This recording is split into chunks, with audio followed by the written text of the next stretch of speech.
mga kanto.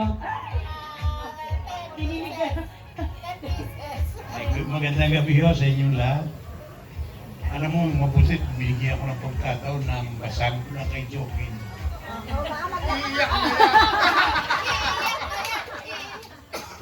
Nagpakaraw, umiyak ako. Pero hindi na umigil lang kaiyak ko eh. Kasi kaya lang, sinasabi ko lang, malaki ang utang na loob namin sa kanya dahil hanggang sa ngayon, siya lang nag-aalaga sa amin. Pati nga ako sa... Sabi ko, naiyak yun eh.